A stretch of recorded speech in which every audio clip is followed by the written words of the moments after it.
October 11th finance meeting to order. Would you please call the roll? Commissioners Robin, Present. Long, Here. Howell, Cavell. Here. Charles, Present. Wypert, I'm here. Hoffman is absent with notice. Markham? Here. Madam Chair, you have a quorum. Thank you. Next up, we have our Pledge of Allegiance. Commissioner Cavell, you want to lead us?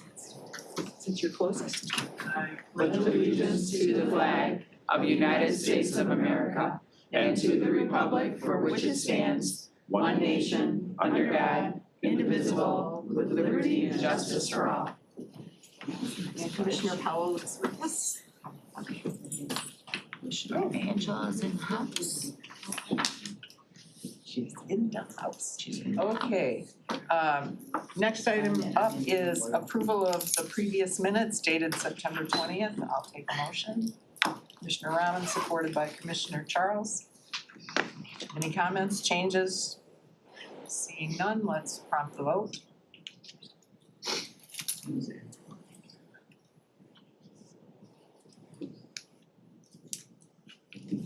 Chair, you have 7 ayes, no nays. All right, thank you. Next up is approval of today's agenda. Anybody? Moved by Commissioner Cavell, supported by Commissioner Charles. Any additions, deletions, changes? Seeing none, we'll go ahead and prompt the vote.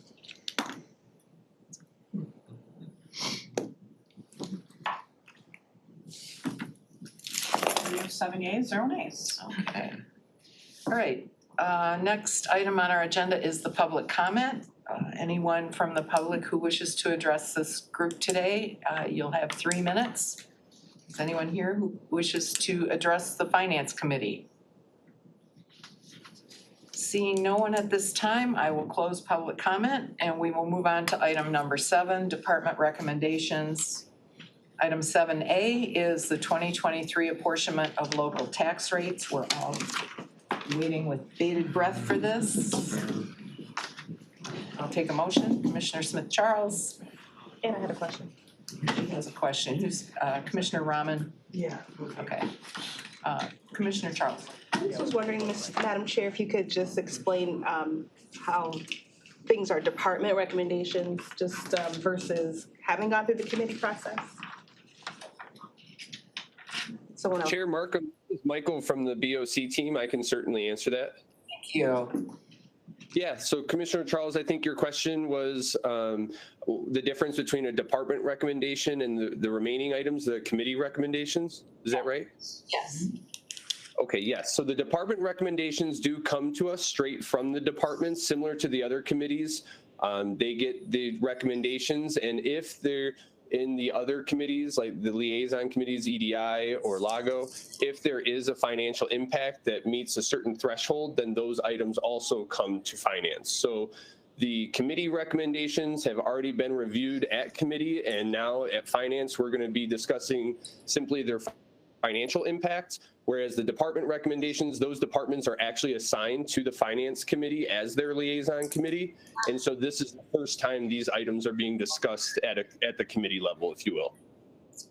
Great answer. Thank you, Mr. Keys. Okay. Anytime. Good morning. Good morning to Chairwoman Markham and members of the Finance Committee. Thank you for allowing me to present this morning. I do want to recognize 2 of my colleagues here this morning with me as well. I have Shannon Moore to my left, your right, and I also have Ashley Young with my office. These are the professionals that do really the heavy lifting for this report and for our equalization report, among other things. But they kind of take Sanskrit and put it together to this readable report in front of you. And I don't read Sanskrit, so this is really amazing what they do here. It's been actually a year since I've been before you with this report last year. And this is a report of the apportionment report. It's tax rates. It's not a finalized report. We do actually have in November some proposed ballots for Goodrich and Oak Park. Will be going for some revised tax rates. I'll be back before you. The rest of the rates So it's a little different than last year. We had other rates that were being proposed.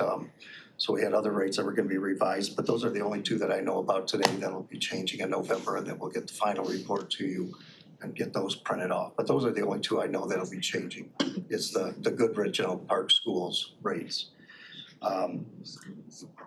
So the rates before you, the other rates are what we'll be seeing in the final apportionment report in November. A couple of comments I wanted to make that I mentioned at the last meeting I was at, that I presented. There was 2 Headley rollbacks you'll notice in the report that applied to the overall municipalities' millage rates. And I mentioned this at the last meeting I was at. If you remember, the inflation rate multiplier was 7.9%. I'm not talking about the cap rate, formula rate for CPI at 5%, but the inflation rate multiplier was 7.9. That's what was used for the millage reduction fraction. So for all the municipalities, with the exception of 2, which was Ferndale and Oak Park, there was no Headley rollback for any of those millages.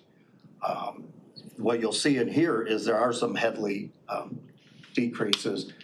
Those are applied to the taxing authorities on their individual rates because 7.9% outpaced most of the growth rates in those areas. But for the municipalities at large, 7.9% was a very high tax rate. It was the highest one since we had Proposal A go into effect back in '94. So that's why we didn't have Headley rollbacks on any other communities other than those 2. That's the first comment I wanted to make to you. The other rates that we have in there, you'll see comments in the reason for change. New millages is one of the comments we made. That's anything that was recently voted in for 2023. You'll see that in a number of them for the local taxing authorities. The debt decrease comments, that's for anything where a payment might have been decreased or expired or any debt that was paid off. You'll see that in some of them. And then unit decreases, that's where a community or a unit chooses not to levy their maximum allowable. So that's a general comment I just wanted to make so you could kind of understand some of those individually there. You'll see that in a number of the different taxing authorities. So I just wanted to give you a little bit of an idea what some of those individual comments are made, in case you're wondering. Other than that, I stand ready to answer any questions you might have for me today. Okay, thank you. I will open the floor. Commissioner This is Whiteford. the first time in a long time there hasn't been the Headley rollback across the county because of the Prop A Right. inflation, right? 7.9% was the highest inflation rate multiplier we had, and it's the first time we ever had a millage reduction fraction use a rate that was different than our cap value formula. Going by the CPIs we've had so far, we're at around 5.1%. We still have an October rate coming out this month, but we're estimating maybe around a 5% for the cap value formula, which would also be for the MRF for this 2024 year. And we'll get that from the STC officially next month. But that's what we're looking at going forward for '24. Thank you. Commissioner Rahman, followed by Commissioner Powell. So thank you. Mine is actually just a clarification point. On page 1, it's just April Lynch is our temporary CFO? Is that correct? Or is that? April Lynch is right now acting as our CFO. Cheryl is our deputy CFO. Okay. I wasn't sure because I know obviously Kyle is no longer in that position. I wasn't sure. Right, April Lynch is right now our acting CFO. Got it. Is that it? That's it, yeah. Thank you. Okay. Commissioner Powell. So, okay, I'm gonna ask this question. If you need to explain it in more depth offline, just say that. Because I am like, I'm trying to follow all this stuff, but it's very hard for me. But I'm looking at these certified rates and I'm not understanding why, like, City of Park is at 31% and then Pontiac at 18%, Pleasant Ridge at 21%. When you compare them type of cities and the economic, I guess, status of where those cities stand, it's like Pleasant Ridge, Pontiac, Oak Park. Ain't that kind of high? Ain't them rates kind of high? And why would that be allowed for, I don't know, from an economic standpoint with, I mean, when you look at what the highest a person make in the city of Pontiac, when you do them surveys and look at stuff, how is all this factored in? Because people in Pontiac or in Oak Park may not be able to afford their property taxes now. But if it's something that is detailed and we need to talk offline, I can talk offline, y'all can explain it. But I just wanted to point out at least them 3 communities to say, how's all that factored? Well, these are their actual millage rates. It's Right, but voted that's high. Yeah, these are- by this the is- people, Right. Huh? voted by the people. When it's proposed to Oh. the Yeah. community, whether it be library, parks, it could be your police, fire, it just depends. Depends on how many millages you have, that's what Yes, that it's is. voted That's what- millage. Oh, okay, There got it, is a okay. portion that will be just your city based on your city charter, but the majority of it is what has been voted in by the people. Okay, got it, never mind, Yep. don't, ain't got one detail, okay, great. All right, if I have any other questions, I'll just schedule a Feel free meeting with to- you all, yeah. Absolutely. Right, I'd welcome you Absolutely. to Yeah. meet with you individually and go over more information. Okay, thank you. Commissioner Cavell, I think you had your hand up. Thank you, yeah. Two And quick then questions. Commissioner Charles. I see that, just kind of what Commissioner Powell was asking a little bit probably. Some of the thing, the school millage will be 6 and then 18, but in some communities it'll be 6 and then 17.4. Just curious like what that discrepancy is for. Well, in some of the communities, there's a hold harmless on them too. So it depends on whether there's a hold harmless on the principal residence exemptions. And hold harmless means, in some cases, they could get an exemption for the principal residence and there'll be a reduction for it. But there might be, like in Novi, if they had a hold harmless, they'll add back maybe 1 mil of that back. So they don't get the whole 18 mils off, but they'll get maybe 17 point something of it.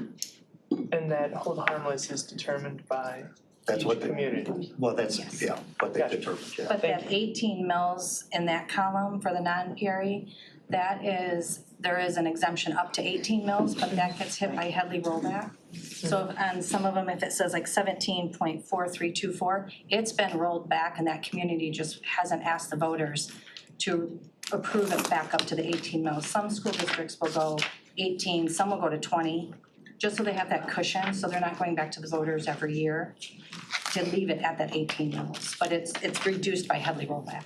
Okay, and the 6 is the state mandated one. Yes, so that's state what I education understood. tax. Yep. And so my second question was trying to glean from this how Berkeley's transition is registered, because Berkeley voted to not renew their Headley override. So then just FYI, just because we're the finance committee, they then at the next city council meeting had to cut $2 million out of their $15 million budget. And now people in Berkeley are wondering why they're not gonna pick up leaves or why they don't do bulk trash pickup or chopping wood. Because they all voted, well, enough of them voted to not have that service, which was not understood, I think. So where does that, gap? How do we understand that, or is that not what this document So was for showing? the city of Berkeley in general, so it looks like they had a unit decrease. Yeah. So they're not even levying their maximum allowable. Right. They choose not to, whether it be their budgeting, they've reviewed their budget, they didn't need to, they didn't want to put it on their voters. That is something the city of Berkeley council would have decided. So they had an election and then they did not pass What did they their have? request. Have to look at what the ballot language was, but I can review that Okay. and let you know, Thanks. absolutely. Anybody else? Which is, Commissioner Wyberg. in the Headley, they go through and they roll it back, and then they have to go to a vote of the people to override the Headley, to say, restore our taxes, right? Correct. And that usually is not popular with people to Well, understand the concept.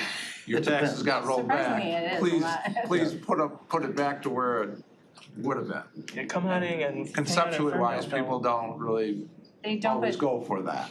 they do, and because they want the services Right, from their right, that's what- community, so Yes. If they, surprising it does, but. in the bigger scheme, Yes. sometimes folks don't understand that. Oh, yeah, they're coming out good. I think- And I want to apologize to Commissioner Smith Charles because she is using the system that we're all supposed to use and none of the rest of us are. So I should have called on her about 4 people ago and I am Can I going to. make one comment on that? Because the world doesn't see.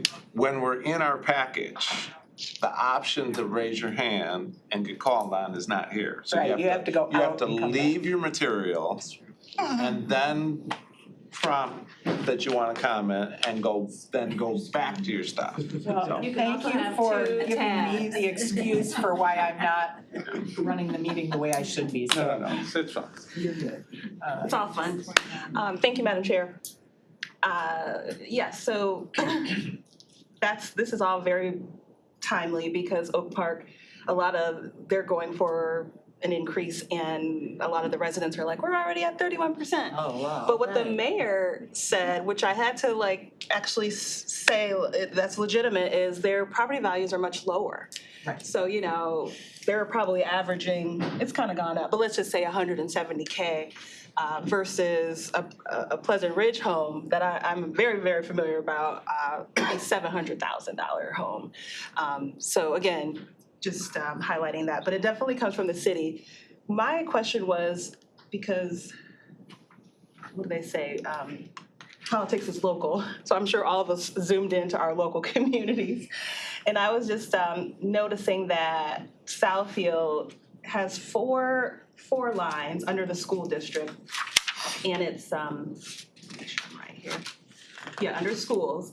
And as everyone knows, I cut my teeth on the school board, so when I see these things, it causes me to be like, oh, what happened? So our hold harmless in Southfield, we just feel like we sit alone on an island in the state of Michigan. Like, we have a lot of business income coming in that outweighs our residential income. And so it's called hold harmless, but we don't ever feel like we're being held harmless. We feel like we're the opposite of whatever that would be.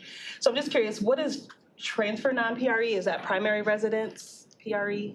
It's a transfer district, so it would be a parcel or a number of parcels that were in, say, surrounding a neighboring school district. And they petition to the Board of Education that they want to be in their neighbor's school district. So there's a transfer district. There's not very many of them. So they continue paying the debt for the community they were in because they approved that debt. They also pay the debt to the new school district that they're in, so we have to keep them separate. Okay. They are responsible until this debt expires, then they just become one in whole for Southfield. Okay. And, okay. So just high level, what instances occur for a hold harmless to decrease? That is actually a calculation by the state. The state works with the school district. There's many things that come in factor, and then the state determines what that rate will be. Okay. And I believe that was it for me. Thank you, Chair. Okay, thank you, Commissioner. Commissioner Powell. Is the transit millage numbers added in these communities already? Oh, they are? Yep. Now, where would those be in their community? Yes. Okay, Yep. included in their community It's included in, I believe, the combined section. Oh, combined, okay. 5.7577. Yep. Oh, got it, okay, thank you. Okay, anybody else? Commissioner Cavell. Thank you, Chair. Just real quick, because you were talking about these transfer districts, great question, Ellen. Does that apply, and this might be too in the weeds, but does that sort of thing apply to Waterford schools? In that we have kids at Children's Village that then have to go to Waterford schools, and then so is there some sort of? This is an actual residence. They have to petition that household. It benefits the busing, it benefits the community. They have to petition. It's generally maybe one property Okay. that would like their children, they either take a bus and it goes all the way around here, and when they really could just take a bus right here Got it. for the benefit of it. But it It's is like a school choice type petition to thing. the, Okay. it's Understood. different from school of choice, but Okay, but along the same, that's not, Yep. alright, thank you. Alright, thank you. Okay, anybody else? Okay, seeing no one, let's go ahead and prompt the vote, please. Getting that time. Madam Chair, there's 7 yeas, 0 nays. Okay, motion carries. Thank Thanks very much. We're all so happy to have our new tax rates. Yeah. Good job. All right, next up is item 7B, the new services with the Village of Gagetown and City of Grosse Pointe Woods for access to Oakneck connectivity and Clemis. Moved by Commissioner Rahman, supported by Commissioner Weipert. Good morning. Morning.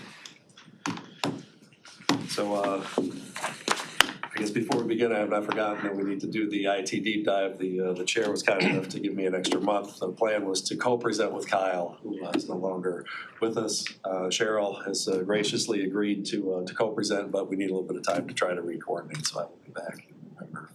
So I told them that they could come back in a month and be on that meeting at that time. So I appreciate your flexibility, and hopefully we'll have some more things. So couple. Just go ahead and introduce yourselves again, just so Yeah, so everybody in the room knows your name. Rod Davenport, CIO for IT, and I have brought with me Jim Manning, who in our new IT organizational model is our business relationship manager for public safety. So he is kind of our Clemis person. So we just got a couple of quick clemency things. I think that we've previously spoken about Gagetown, so I think this is just sort of the official thing with Gagetown. And then the city of Grosse Pointe Woods, I think, wants to on board with Clemis.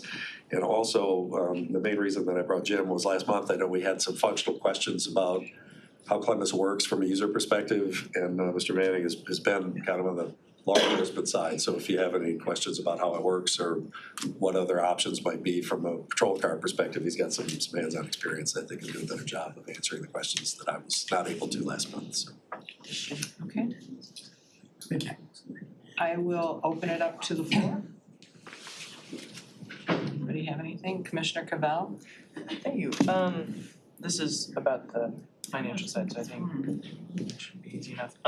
Why is the gross, how's the formula figured out? Because when Highland Park came through, it was 53K, and this is 20. What's the difference? The difference is the membership is based on what's the difference between police and fire, but for police agencies and Grosse Pointe Woods is a little bit different because they are public safety, so they fall under both categories. Police membership is based on the number of full-time personnel that you have, police officers, and it's also the number of in-car computers that you reservice that you have in your fleet, and then with Grosse Pointe Woods would also include any fire stations they have under their contract. So. Again, there's different tiers based on the number of personnel that are consuming the services, and what applications they actually sign up for, because not every agency signs up for all services that we provide. So there's a sort of menu they can pick from to see, I want to subscribe to that application, or no, I don't want that, so that fee is not added. That explains the differences. Okay. There's no consideration in that menu given to communities with thresholds of poverty or anything like that. It's just a straight price. It's based on the number of full-time officers on the police side, and on the fire side is based on the number of fire stations. I'm sorry, the fire side, yeah, number of fire stations. Okay. Thank you. Okay. Anybody else? Commissioner Rahman. So I appreciate it, and I know we talked last month too, about outsourcing to a lot of communities that are outside of Roper County, and that's something that I think we're probably still gonna discuss at some point here. Why is it that all of these communities are coming to us, and I still don't seem to have a good answer for why that's the case?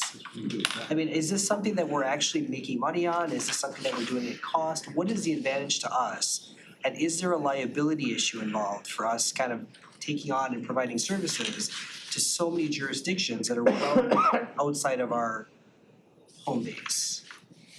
From the police side of let me start with that. The police side, the advantage of using Clemis is there are a couple that jump right to the top. Number one is the data sharing. We literally have millions and millions of records based on past history of the agency for anything from, just could be a personal contact, incident at a house, any type of contacts that they may have with individuals. Another member agency can have access to that within seconds. So that has been very beneficial in solving crimes. If I have somebody, if an agency is, say Auburn Hills stops a car at 2 o'clock in the morning behind a building doing something suspicious, why are you behind the building? Well, I just stopped here to sleep, whatever, and then Grosse Pointe Woods tomorrow night stops them behind a building at 2 o'clock in the morning. Why are you behind this building at 2 o'clock in the morning? And they've both experienced break-ins. As soon as they run that plate in that car on that in their system, it's going to show that, hey, Auburn Hills had this car yesterday at 2 o'clock in the morning, and they go back and check that data and say, this isn't adding up to the story. So it's an investigative lead tool.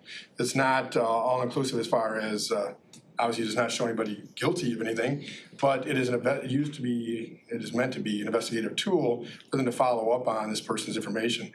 So the information sharing, one, is a big piece of it. The advantage of using Columbus, we have over 100 and some agencies that contribute to that and have been doing so since 1968. But Columbus is not our tool, right? I appreciate and I understand why everybody would want to use this. But does Columbus start here? Yes, Columbus did start here. So this is our program, if you It's will. an Oakland County application, yes. I see. Our programmers have developed it and we support it.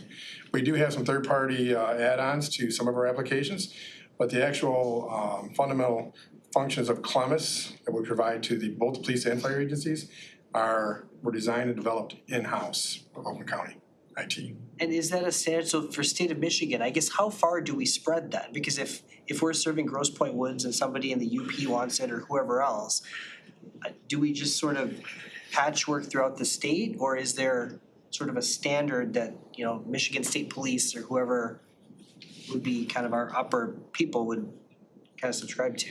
Well, our database is available to anybody throughout the state as long as we can gain access to, data link to them. They can access our databases.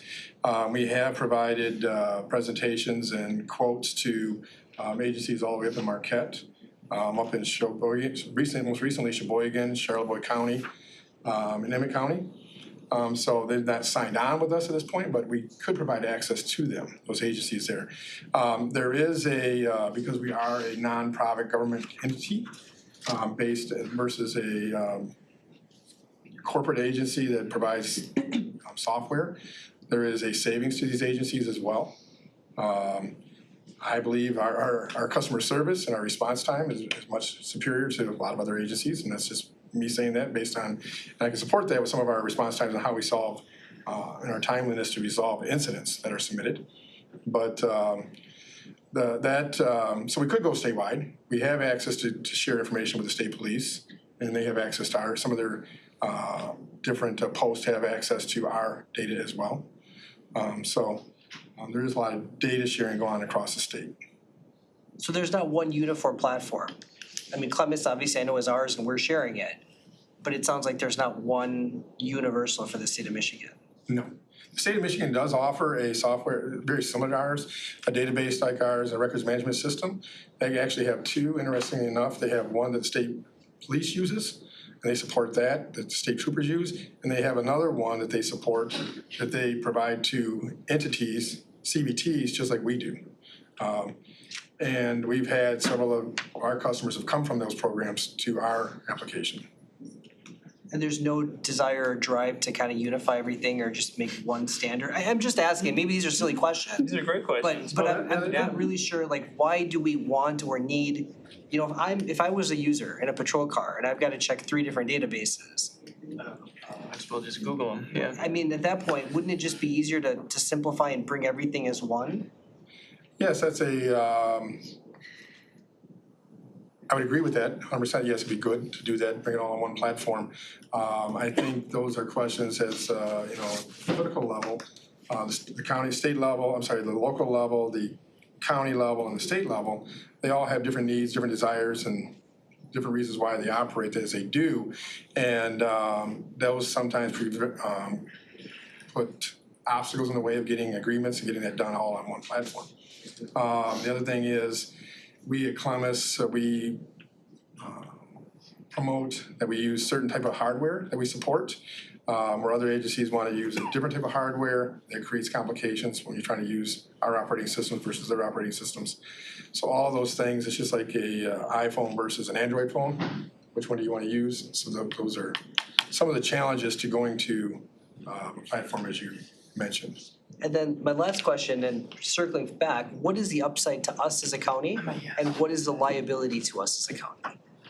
I think the upside to us as a county, and the undersheriff is here, is that number one, we would have to support, the county would support a records management system for the sheriff's office either way, at some level.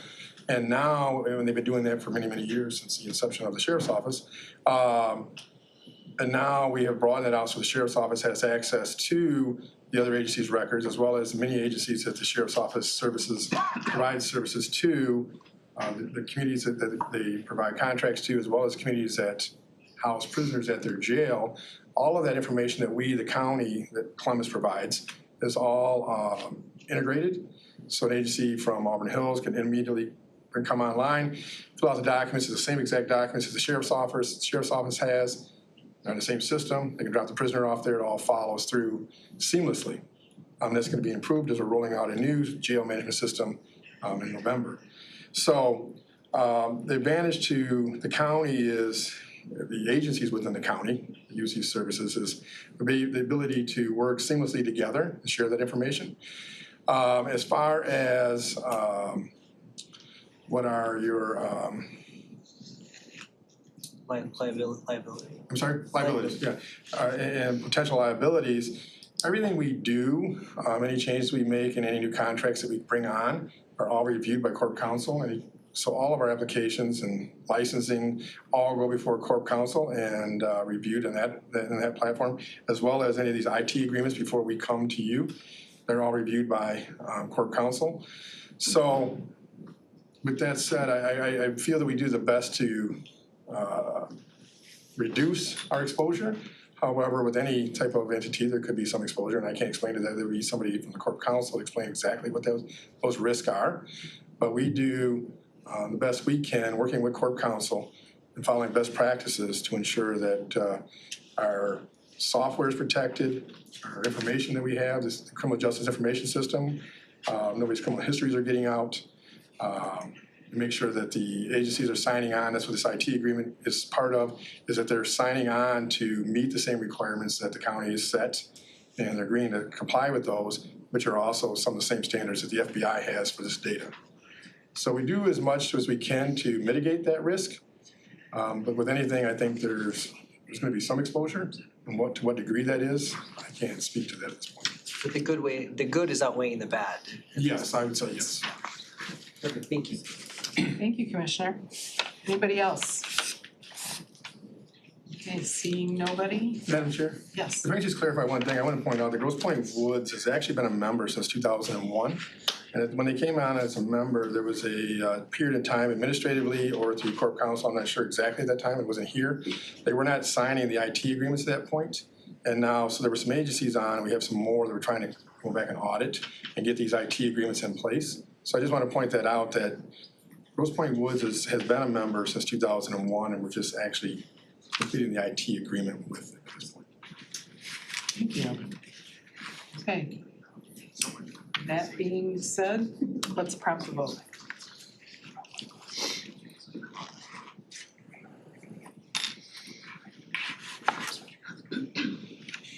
Thanks for saying that, by the way. 7 yeas, 0 nays. People. Thank you. Motion carries. Thank you. Thanks for coming today. All right, thanks. Next up, we have item 7C, the appropriating the American Rescue Plan Act local fiscal recovery funds for medical debt relief for Oakland County families. I'll take a motion. Commissioner Cavell, I knew you'd be making that motion. I was waiting, supporting. And Commissioner Smith Charles. Thank you. Hi, everyone. Good morning. Good morning. Thank you so much for giving me the time to talk about this thing. Medical debt and the financial toxicity that comes with disease and illness in this country is something that I think creates huge burdens in our economy, creates huge burdens in the health of our communities, and it's something that those of us that are in public health are extremely passionate about, because it really gets that upstream resolution for a lot of the issues that we all in Oakland County, different departments deal with. So I'm here today to request for a one-time payment of $2 million from ARPA funds to support a program called RIP Medical Debt. And I want to acknowledge Keith Hurley. He's here with us today too. He manages the governmental relationships with RIP Medical Debt. He's with the actual nonprofit, so he can answer any questions of mechanics involved with RIP Medical Debt. Medical debt is the #1 cause of bankruptcy in the United States. And it's prevalent in communities of color, but it's also prevalent in rural communities. In fact, some recent surveys shows that 1/4 of rural communities are unable to continue seeking care because of financial burdens. And I think it's important to point that out because this is something that would help everyone in our county. We know that medical debt is a social determinant of health because families delay care. If you're in medical debt, you don't want to go to the hospital because you're like, oh, they're watching me, they're going to ask for my bill, right? So it ends up increasing the burden of disease in society because people end up not getting the care they need ahead of time. And by the time they end up in the emergency room, things are bad. But it's also a huge blow to our economy because medical debt can impact the workforce, it can impact housing, it increases and deepens the cycle of poverty that people are in, and in the end, impacts the safety and well-being of our communities. In the US, 4 in 10 adults have medical debt. And many of these families are actually working families, families that just don't have enough saved up to really swallow the shock of unanticipated bills. And RIP Medical Debt, they are a national organization that acquire and abolish medical debt for people experiencing this kind of financial hardship. With support from state and local governments, philanthropic organizations, faith-based organizations, RIP Medical Debt so far has acquired, and this probably changed, Keith, recently, but so far has acquired $10 billion in medical debt around the country. That is 6.8 million people that have been positively impacted by the work that RIP Medical Debt is doing. Eligible populations for RIP Medical Debt fall between 0 to 400% of federal poverty level. And I think it's important to highlight this because, again, these are working families that just cannot appropriately reinvest or invest in their communities because of the debt and the financial toxicity of medical debt. And I also want to point out here that RIP Medical Debt never collects on accounts. Instead, once they work with the community, they will send letters to the community members that were impacted by medical debt and say that their debt has been relieved. So let's talk a little bit about mechanics, and I'm sure I'm gonna leave a lot of holes and you feel free to ask more questions, but in a very, very general stroke, this is how it works. RIP works directly with hospitals and providers. With hospitals, they establish a BAA or the business agreement, and then the hospitals transmit data, a data file with the patient accounts to RIP. And this is done through a secure RIP identifies patients in financial hardship using the data from FinThrive. FinThrive is the software that they use, I think it's like Federal Reserve approved software that they use. And then they look at the specific criteria for the folks that would qualify for this. And then then they give this group back to the hospital. The hospital decides which of these accounts to donate or sell to RIP Medical Debt. RIP acquires the medical debt, and then they send a letter to patients saying that they just received a tax-free gift, which means their medical debt was removed and any negative scores on their credit score based on that debt has also been cleared. This one-time contribution by Oakland County would be transformational. It could abolish up to $200 million in debt in our county. 9% of Oakland County residents currently carry medical debt. This could change the lives of up to 80,000 families. And this calculation is based on the fact that per person, the average medical debt is $2,500. But there's more, but wait, there's more. Right now, I'm sure some of you have heard this, the state has matching dollars out, $4.5 million that will be given to RIP medical debt. We haven't received the full guidelines yet, but I want to get in on that money. I want to try to see that we can actually be in line to avail funds like this. Right now, if I'm not wrong, there are conversations going on between RIP Medical Debt and Wayne County. There are conversations with Washtenaw, is it Washtenaw, I think? Kalamazoo County is gonna Kalamazoo pass this County, on the Kalamazoo. 18th at their board meeting. Yeah. Kalamazoo County, and I think this is the right time for us to sign up for this because it affects all of the communities. Rural, people of color, working families that are really struggling with just the financial toxicity of medical debt. Crazy. And I wanna tell you, so people have said something about, medical debt, okay, oh, this is a Band-Aid, right? Is this a Band-Aid approach? I wanna talk to you about why it's transformational.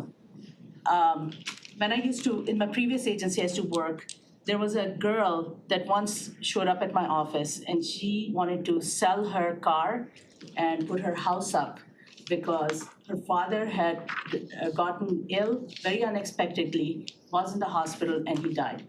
And they had all this, when they went to collect his belongings, they were handed a bill.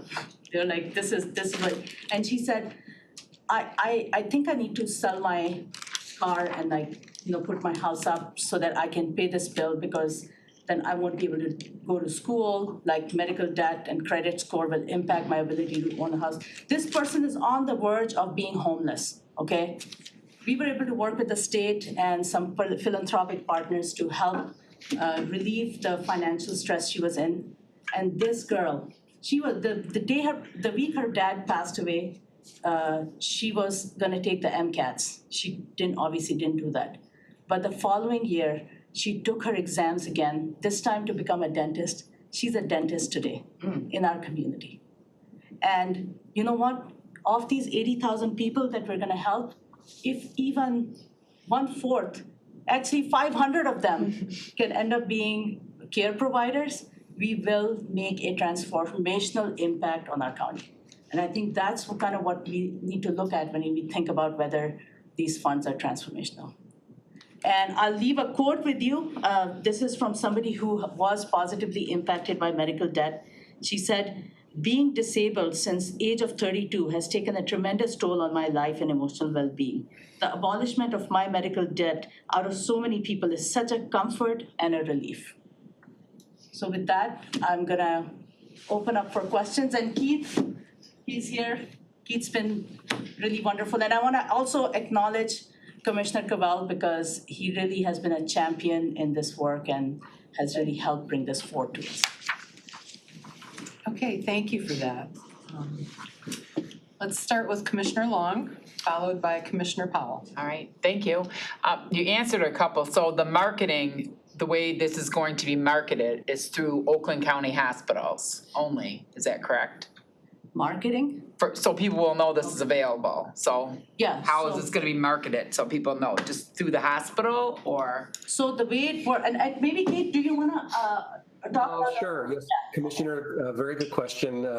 We have already been approaching the hospitals that serve the area, and a lot of that, the doors were opened by the health commissioner in Wayne County, Dr.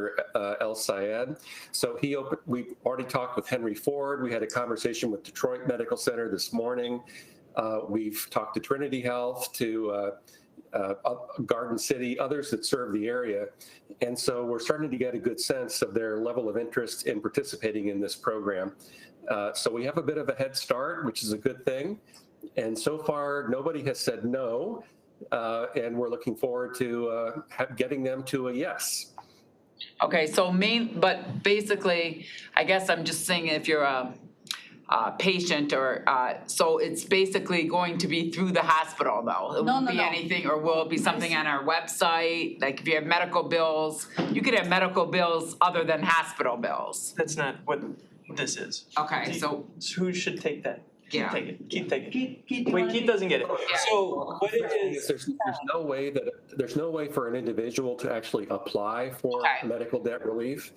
It all happens when we get access to these medical debt portfolios from hospitals, large physician practices and the like.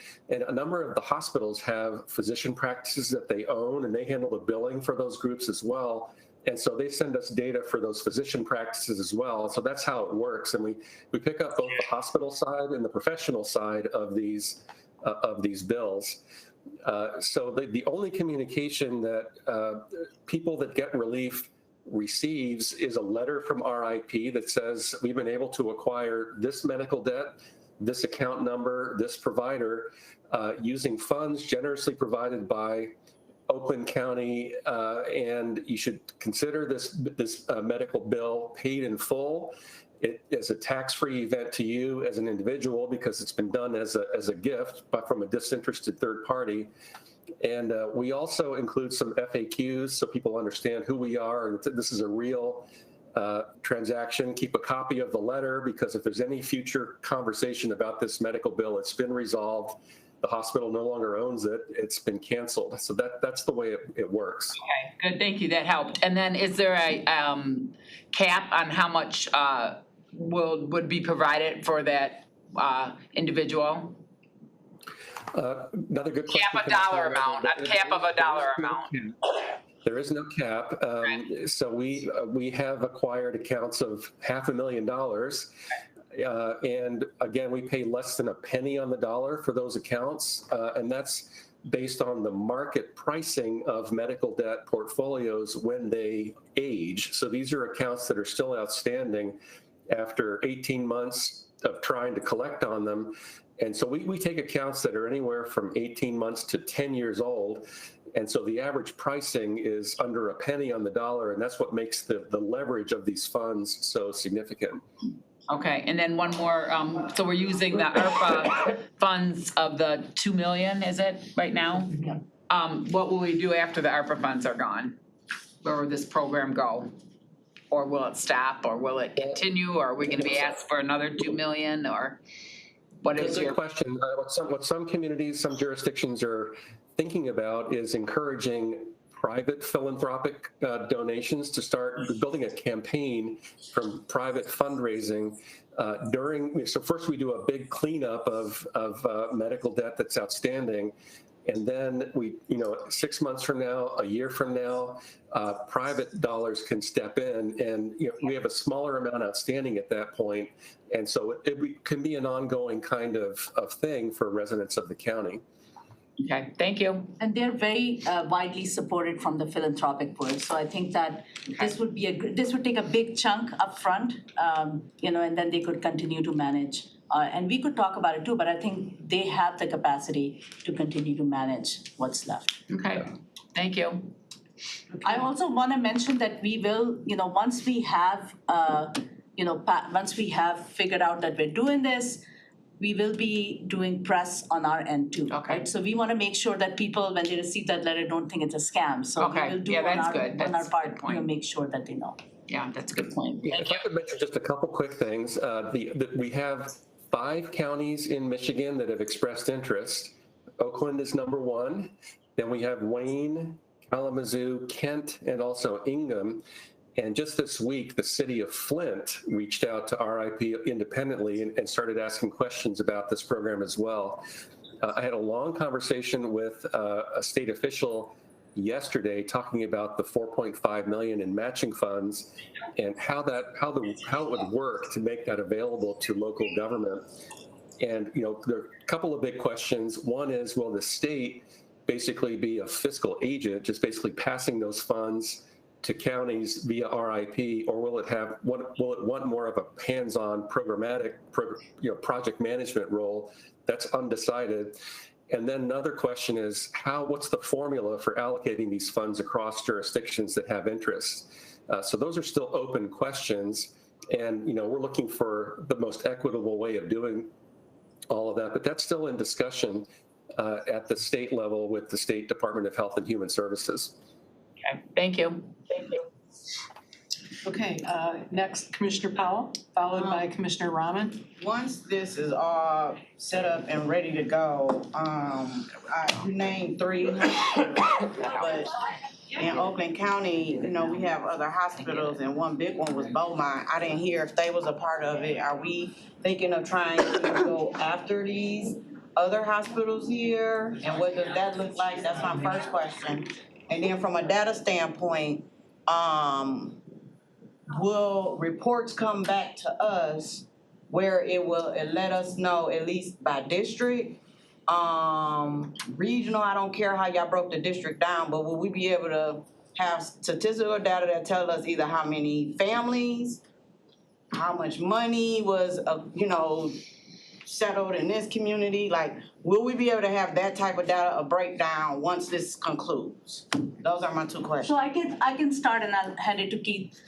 So as far as hospitals are concerned, Keith and I actually started talking about this because what he did with Dr. Abdul is, he helped like bridge those communications with the hospital. So myself and others who work with the hospitals will be playing a role in making those initial communications. Because I think when the hospital sees that, local government as well as RIP medical debt are at the table, it helps kind of create a smoother transition into the relationship. And data-wise, I don't know, Keith, do you want to? Sure. We have a standard data set that we share with government partners. The first of those is Cook County, Illinois.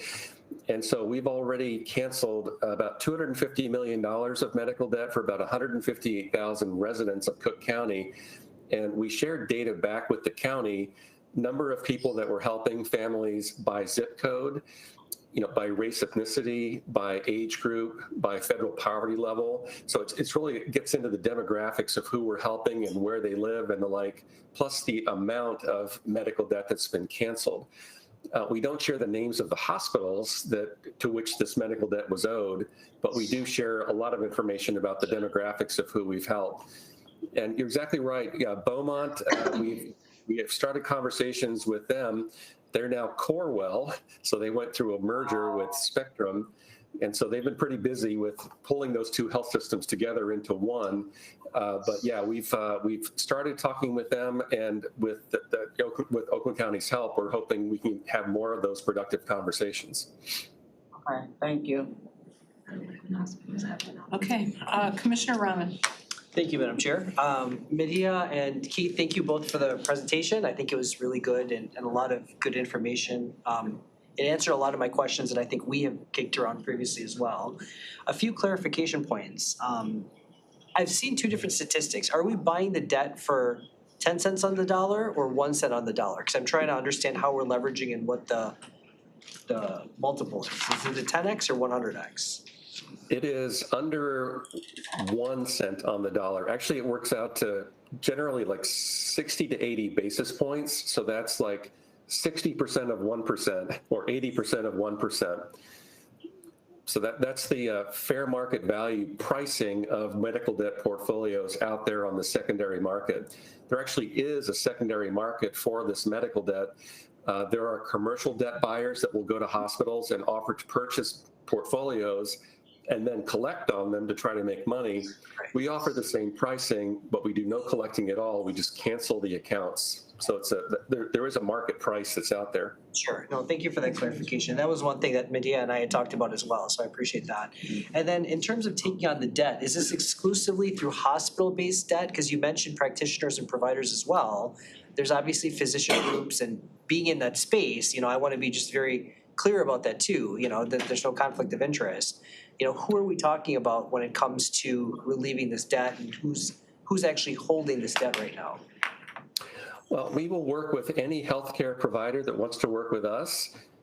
In some communities, we're talking to large specialty groups, specialty physician practices. We don't usually work with independent physician practices. They're just too small and have difficulty generating the data that we need to do all of this work. But what I mentioned earlier is sometimes the hospitals have physician practices that they own and do all the billing for, so they can give us all the data. We also work with federally qualified health centers and some ambulance companies. So it's an array of healthcare providers. If we can get access to those accounts and the data that lets us do the work, we're happy to work with all types of providers. Well, and the reason I ask is obviously in my network, I have several physician colleagues that are all in this boat. They are independent practices. They're larger independent practices. In fact, I know an ER group that's probably about 50 physicians. They are private. So again, is that something or someone you would work with, or does it have to be strictly affiliated with the hospital? Because that's something that come back to me. We could work with a group like that. Okay, all right. So I guess my question, just being in this space, and I'll tell you quite frankly, we have a medical company ourselves and we have significant AR for unpaid debt. So I don't know if that puts me in a conflict of interest situation. I don't know, and I just want to be clear and upfront about that, just because I probably have a unique position on this, compared to several of my colleagues. In fact, a significant AR right now of medical debt of people that can't pay.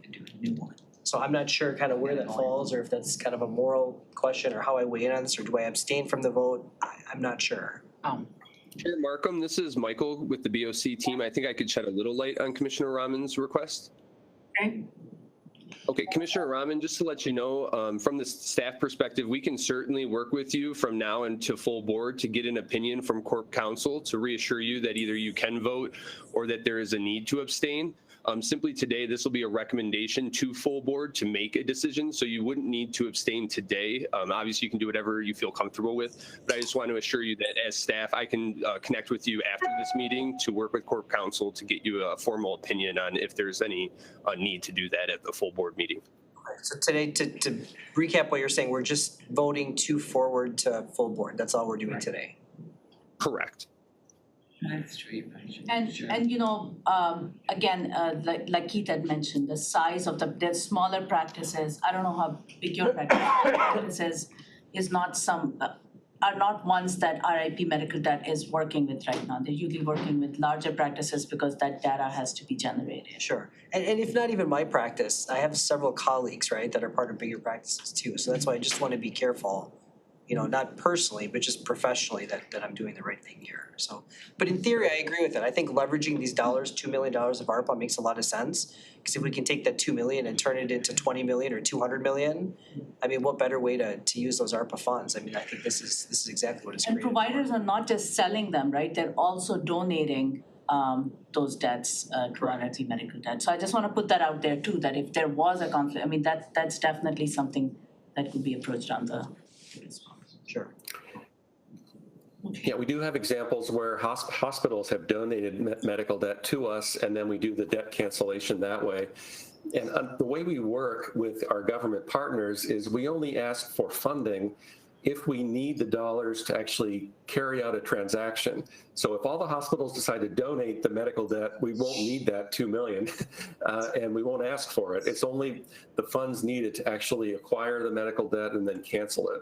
Right, and that makes sense too. Like I would like the hospitals to have some skin in the game too. That, obviously I realize that they're selling this for pennies on the dollar, but if they're donating some of their, it's showing goodwill on both parts. Sure. No other questions? Okay, thank you. Commissioner Smith-Charles, followed by Commissioner Powell, followed by Commissioner Whitebird. Thank you, Madam Chair. My questions, I have 3, but one of them I think you already spoke to. Just want to make sure we're not jeopardizing anyone's HIPAA rights or anything like that with this data. Do you want to talk about FinThrive and Keith? Like HIPAA, she's asking about HIPAA and security of data. Sure. We sign a business associates agreement with each hospital and each provider before they share any data with us. It's the same kind of agreement that they sign with collections agencies, and it's the same kind of data they share with collections agencies. So pulling the data set together is fairly routine. We have invested lots of money into making sure our data systems are secure, our servers are protected. It's incredibly important. We have cyber coverage with a $10 million limit. So we've really put a lot into making sure that we have our security all well buttoned up. We do run data up against databases at TransUnion Healthcare. We've done that since 2014, and we haven't had any security issues at all, knock on wood. So we're very serious about it because if data breaches with personal health information are very significant. I'm sure you've seen those in the news, and it's a big deal when it happens. We've never had one of those. Often the health systems, they give us a security questionnaire, ask us a lot of questions, we answer those, and then they go forward once they know that we're kind of a well-buttoned up machine. Okay, thank you, Keith, for that. I think you already answered this, but I want to be clear. You're saying that plastic surgery debt, maybe some Sanibello, IVF, dentistry, those types of things are not included because they're not associated with hospitals. Well, we'd like to look at medically necessary medical debt as opposed to, discretionary, plastic surgery, that kind of thing. But we will work with any accounts that the hospitals send us to take a look at. Because I'm concerned that some of these places are not associated with hospitals and they're carrying a lot of debt as well. So that's a little bit of a prickly one for me. The other and last one was just simply how to be sure providers aren't picking and choosing who gets help. Now, there's rumor that you can tell a person's ethnicity by the 5th digit in their social security number.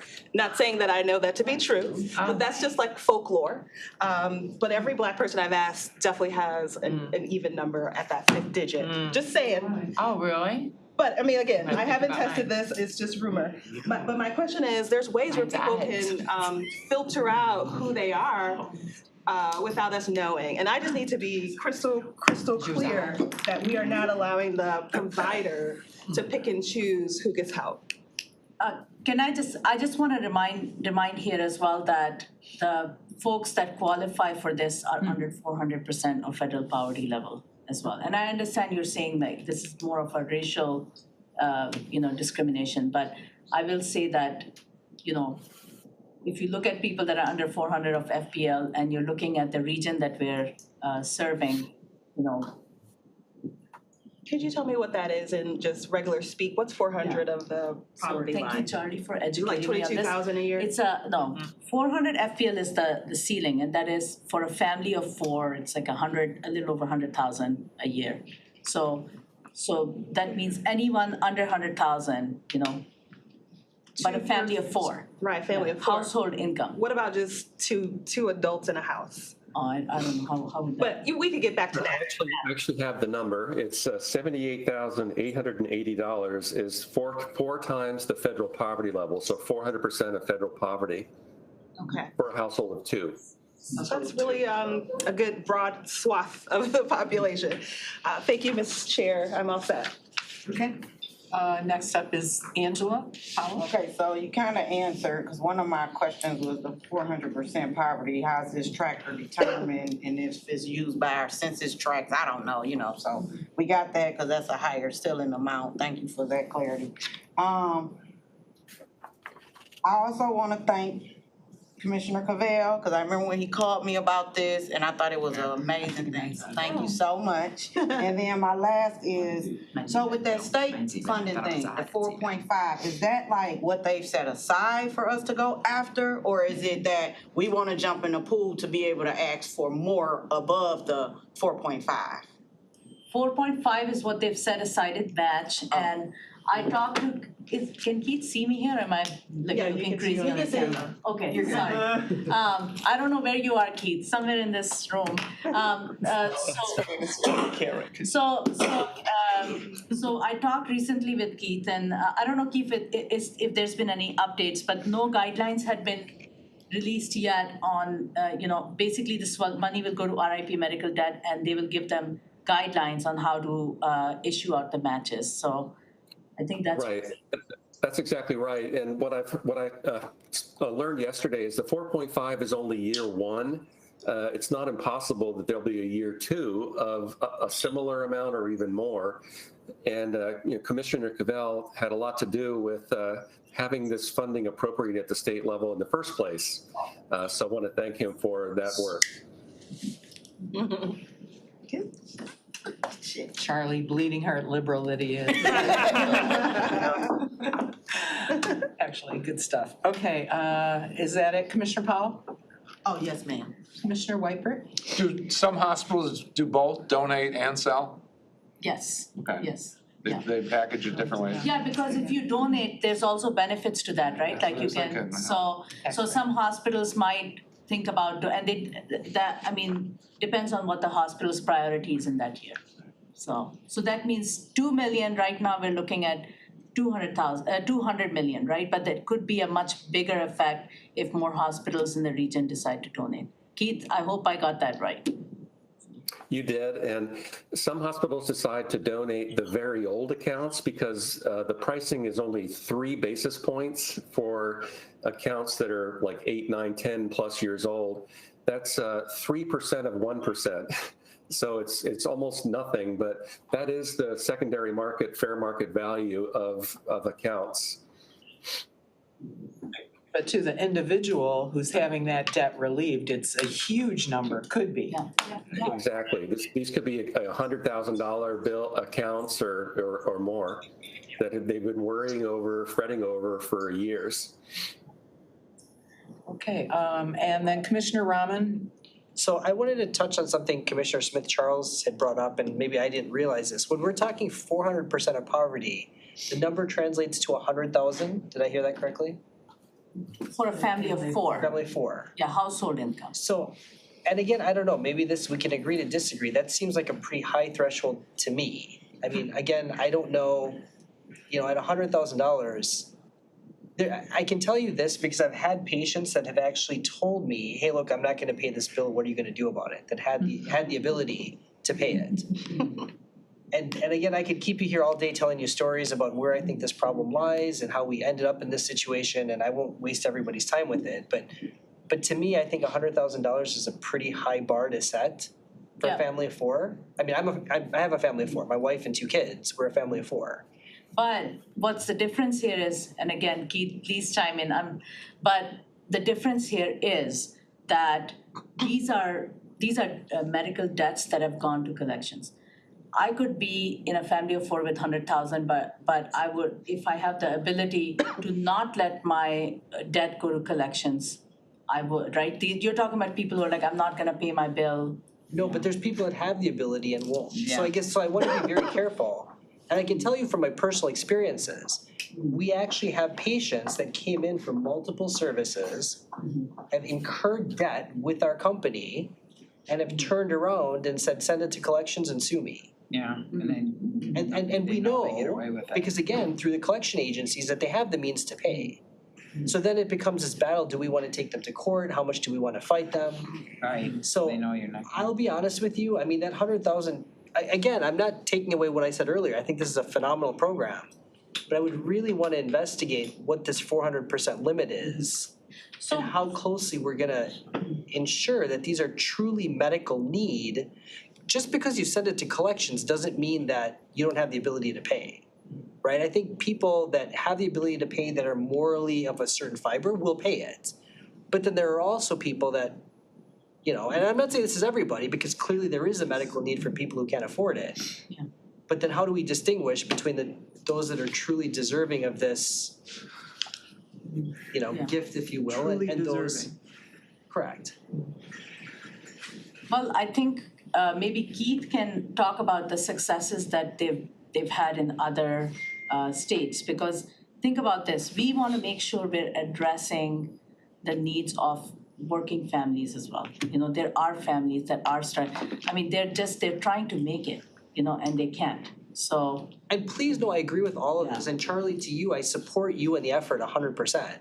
I just want to be careful that we don't, that it doesn't get abused, I guess might be the best way to put it. Yeah. Right, and that's the thing that I don't know, and that $100,000 limit to me seems high. Well, there are studies that show how much outstanding medical debt there is for people, 0 to 100% of federal poverty, 200 to 300, 300 to 400, and the like. And it's remarkable that medical debt, unpaid medical debt, is prevalent all the way up to 400% of federal poverty, and then it drops way down. And our experience is these are accounts people were truly unable to pay. Not that they were unwilling to pay, but are there examples? Are there people who are able to pay but just don't, and say, "Come sue me" or "Take me through collections"? All that. I'm sure it's out there, but it's a very small minority of people that we're helping. And you can see that in the testimonials we're getting. We have roughly 8,000 or 9,000 testimonials back from people that we've helped. And the stories behind each of these accounts, each of these individuals, it's quite compelling. So I don't know, it's in the end, might we be helping a handful of people that don't deserve it? That's a tough question to know the answer to at the beginning. Sure, fair enough. We're throwing the paint in the right direction, and like some of the drops are gonna fall, and nothing in this world is perfect. However, I do think that if you think about the overall impact something like this could have on the lives, and I'm thinking about it from a population health perspective, right? Like, if we can just remove this huge financial burden, how does that impact more people utilizing? I mean, I worked with a lot of patients that talked about, being diagnosed with cancer and having, worrying more about the financial toxicity that comes with having cancer, right? But when they were relieved of that, their children are more likely to get preventative care, because they, a lot of the times people don't want to get screened for cancer, for example, because they're like, I can't pay if the answer is yes, But when they know that somebody was watching out for them, and even if it was a one-time thing, their mom, their aunt, their uncle was relieved of the financial burden, your next generation is more likely to engage in preventative care, which means that we will have obviously less likelihood of people having like stage 4 cancer the first time they walk in the door. So it's an investment. I think it's looking at things upstream. And yeah, I'm sure that we'll find people that are, quote unquote, like, gaining the system or whatever it may be. But the positive effect that you have on an overall basis on the community is remarkable. So. And Chair, one question for you is, if this passes today, does it go to consent agenda? If it passes with everybody? Yes. Yeah. It goes to consent. Yes, so if you want it to be discussed at the board meeting, you vote no. Or just you pull it. amend the agenda at the beginning Or of the you board ask meeting. at the board meeting to tell have a Dave. poll, right? Perfect, thank you. And Pam is saying you can ask in here and she'll make a note and make sure that it gets on the agenda. Agenda, okay, perfect. You Thank probably want it on the record, just in Yeah, case you have to regular, yeah. abstain. Is that it? Yeah. Yeah, please, thank you. Okay. I just had one question, and that is, what about a resident of Oakland County that incurred big medical debt, say in Arizona? Are they picked up by this system or not? So from what I understand, go ahead, Keith. I'm sorry, we are working with some Arizona hospitals. So if that individual happened to go to one of those facilities, yes, we would pick it up, and we would know that we would be using Oakland County funding to cancel that particular account.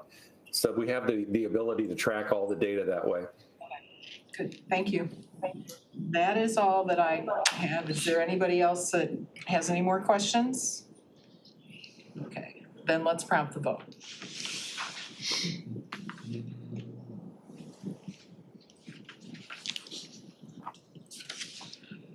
You have 7 ayes or nays? Okay, motion carries. Thank you very much. And do I need to go on record to have it? Thank you. So cold. Now I'm freezing, my nose is freezing. It's freezing. Thank you very much. Thank you. Thank you. Next item is also appropriating American Rescue Plan local fiscal recovery funds to reimburse county operations related to the response of the public health emergency and negative economic impacts. Get it going for me. I need a motion. It's gonna be complicated. Commissioner Powell, supported by Commissioner Rahman. Hi, Welcome.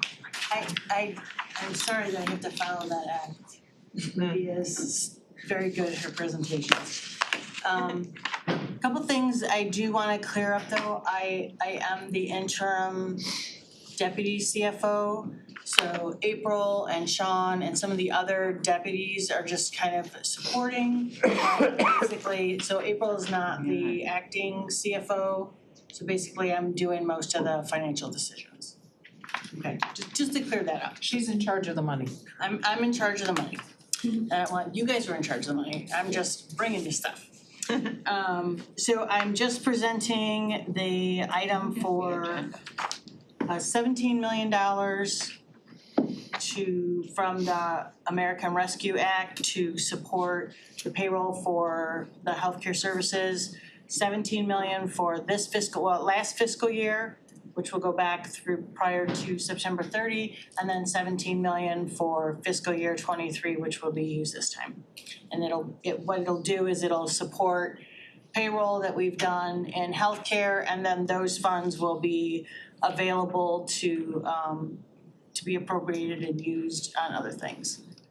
We've got some facility needs, some IT projects, and I think that's about it. So if you guys have any questions, short and sweet. Okay, I will start with Commissioner Cavell. Thank you. Hey, so yeah, can you actually list out in more detail what we would use that money for? Well, any use of those funds would have to come back to the BOC and be appropriated. This is an assignment, not an appropriation? This says appropriation. Well, it'll go into fund balance as an assignment. Oh, okay, cool. So anything that we spend out of those funds, and I see Walt standing up, so apparently I'm mistaken. If it's helpful. Oh, please. We'll see if it's helpful. Right, so by doing this with the health department payroll, it frees up $34 million in general fund dollars. 10 million of that would be used to repay the county that we advanced $10 million in the general fund for the purchase of the Pontiac building, and we said in that resolution when we assigned the purchase of the building that we would use ARPA money to pay that. The balance of that 34 million, the other 24 million, would go into fund balance in the strategic investments pot, or whatever we call that, pot for the determination of the board for future use, right? So anyway, it's allowing us to be able to have the ability to address future needs, and those could be anything. I mean, we already have, money in that fund, right? So it could be technology, it could be legal risks, it could be other things like that. So it's setting aside some money, which, I think we think is prudent. It's roughly 10% of the total ARPA dollars we've received. Everything else is being spent on programs and services for individuals and businesses, et cetera. So it's essentially kind of paying ourselves back for some of the costs we've incurred, revenue we've lost, and putting some of that, once we've done that, we can use the general fund money that we freed up to set aside. Gotcha. And to what you said though, we've already appropriated some monies for county operations previously, like last year or Yeah, this is not part of that. Right. Right, But yeah, you're saying that we've done that already. Yeah. That's correct. There's and I don't know off the top of my head what that amount is. I think it's 36 million or something. Okay, great. So then how do we go about talking about what we could do with this other 24 million, Children's Village? That's not for today, though. I know, so I'm asking, how do we go about that conversation? I think that's just gonna be like normal conversations, or since this is in the Yes, I fund mean, balance, we still remember after this, we still have the balance of the remaining $79.8 million that we're gonna be working through with the board over the balance of this year to appropriate, to obligate and appropriate. And then obviously we can have future conversations about how funds in the strategic investment pot, or whatever we call that pot in the fund balance, could be used. Great, thank you. Okay. Anybody else have questions about this? It's a ton more money than the last topic, but this much conversation. Thank you, Gwen. Yeah, just thinking the same thing. All right, if nobody else has any other questions or comments, let's go ahead and prompt the vote. Yeah. I don't know.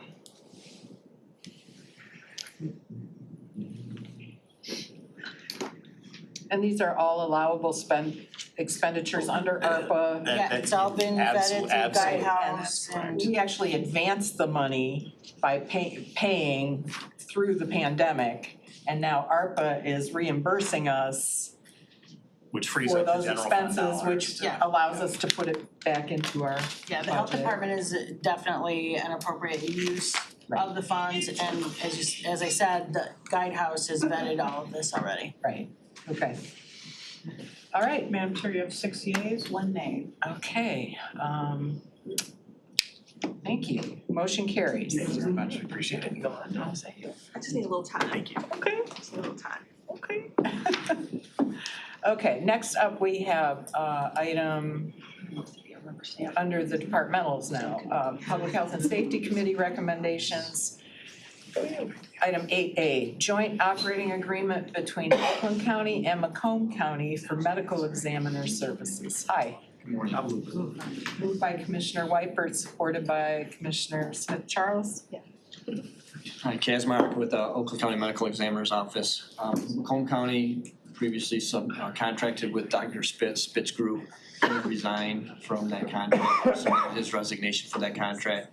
They reached across to Oakland County to ask us to assume the duties of the medical examiner while they restructure their office and seek out a new medical examiner.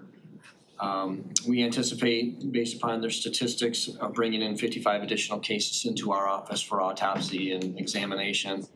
And the revenue generated from that is estimated to be about $97,000 per month. And with that, we're asking to appropriate about $40,000 into professional services contracts so we can bring on an additional doctor to help us with the additional caseload. We have to keep the doctors at a certain number to maintain our accreditation. We think we'll need it, but we want to make sure it's there just in case we do need that. The contract that we have right now is for 1 year. However, they're hoping they can have this resolved on their end within 90 days to 6 months. We'll start with Commissioner Rahman. Thank you. So what happens if we bring somebody on for an interim temporary basis, whether it's 6 months, 12 months, whatever the case is? Are they hired specifically for that time period, knowing that they may not continue beyond that, or what is the plan? Yes, it would be a professional services contract, so we would bring them on just to help us through that part of it. We're fortunate enough, we just found another doctor to fill our vacant spot. So this would give us a 6th person on a temporary basis to help us maybe 5-6 days a week. And Or not a week, a month. And do we think we could fill that position fairly easily? Yes, we've already been in contact with a doctor that we believe will come in and help us for that time. Thank you. Anybody else? Seeing nobody, let's prompt the vote.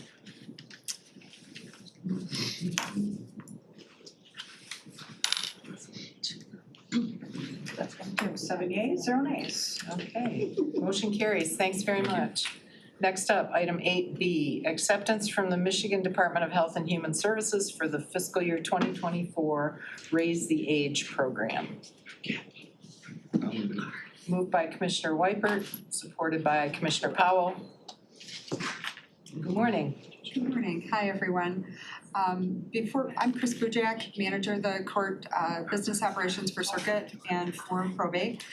Before we get going, I meant to say when I was at Public Health and Safety yesterday, how wonderful your executive team is, your administrative team. I just wanted to take a moment to make sure you know that the people that support you are wonderful. Whether you hear that from other people or not, I have had just such positive interactions with everyone here at the board, so thank you very much. Thank you for saying that. You're We welcome. think so, Thank but We know so, but Anyway, and then also, we had the opportunity this week to, it came up at our meeting, our budget meeting, when we came here. There were some questions about like the child care fund and how does juvenile handle different things and how decisions are made. And we had invited Commissioner Cavell, who expressed an interest in learning more. He came yesterday and met with some of the administrative team at the circuit court in juvenile and one of our family judges. And I'd like to extend that invitation really to the entire board. Anyone who's interested in coming to learn more about court operations, how we work, if you have questions, please, we would be happy to, to meet with you, to show you, to find the right individuals to answer those questions. So we're all about education and transparency. excellent, thank you. So this item is this, I'm sorry. Go ahead. Go ahead. This is our raise the age. So for the last, this is the third year. I forgot what I was really here for. This is the third We like year all of the the raise the accolades, age. that's okay. Yeah. Raise the age grant. This was reimbursement to the county for the expenditures. We now, in 2021, youth that are 17 at the time of their offense now are no longer going to district court. They're not going straight to adult court. They're coming to the circuit court. So they now represent about 26% of our overall caseload in juvenile. It has climbed that much. And these dollars are state reimbursement dollars to help us support those kids and provide services for them. This is the last year of this grant, this FY24. Hopefully in FY25, the child care fund will actually fund the county for these programs and the services we provide to these youth, but we don't have that information yet or what that formula is gonna look like. We do think that the $870,000 is not gonna be enough this year. Seeing the increase in our population, I'll probably be asking them for an amendment and more dollars from DHHS and back to you with an amendment to this in the next quarter. All right. Anybody have any questions? Commissioner Cavell? Yeah, just since we did just pass $17 million to go into a different account to figure out what to do with later, one thing that came up, you know, in the whole system of juvenile justice, if we think about it, right, it's Children's Village, well, I guess it's sheriff and police and school, and youth assistance then is courts, so like Judge Shelton and what Chris does, which they're $1.4 million behind on being able to pay attorneys to do all the attorney things that we talked about in budget. Well, they want 1.4 million, they're $940,000 behind. But saying that to say, when I talked to some of their attorneys yesterday, they said that like they've been often on food stamps, being the attorneys that are court appointed, working with these juveniles. That is a topic that came up in our budget reviews that's actually being discussed offline. The whole. Let's put it online. We're the finance committee. What are we talking about? I'm saying the chair of the board and administration and the courts are talking about that because it is an issue, not just for folks dealing with children, it's also folks in probate. Yes, it will be an issue. Those attorneys are also underpaid compared to the other attorneys. Yeah. And we recognize that because of what happened with the indigent care people. So it is an important topic, but it's not related to what she's here for today. But I think it is because we just passed $17 million. So I'm just lifting up, talking about that and making sure we're all aware that that's still an ongoing need because there's only 40 attorneys and they're all getting older. I don't think anybody has forgotten that, Okay. Commissioner Cavell. Cool. Okay? And also Children's Village. If you haven't been there, please go. It's all the attorneys that are making less than the attorneys at the indigent care level now. That is true, but also just to put it in perspective, our attorneys that we pay for an event coming to court are making less than in many situations the interpreter or the court clerk that are there for the same event. So, and the attorneys, you know, defense and justice and making sure that everybody has proper representation is so important. And that all starts with that court-appointed attorney that's gonna stand by your side at your first hearing. So that's really, if you wanna have equity and justice, it starts there. That's my soapbox, I'm sorry. And I think, you know, that overall topic could be lifted up as a whole topic. Absolutely. But it takes more than the board and it takes more than you. It takes the whole county to talk about it. Court counsel and so on. The state bar, all of that, And so. we are happy to join in any conversations that will help. It is an issue, for sure. Okay, anybody else have anything? Commissioner Cavell? I'm not gonna be a hard, I know, I'm sorry. But just to say, I would love if the group is willing, maybe it's not now, but like if we wanna set up, I know we sometimes have work groups or perhaps like a subcommittee to think about juvenile justice. Since we are the purse strings, maybe us being leaders in that or helping support Barb Hankey or Chris in that. If anyone's interested, happy to talk about, again, like a subcommittee. I think it's something that maybe belongs in Lago. how much are we paying the attorneys here at the courts as a subcommittee to be who it comes through. Alright. Yeah, cause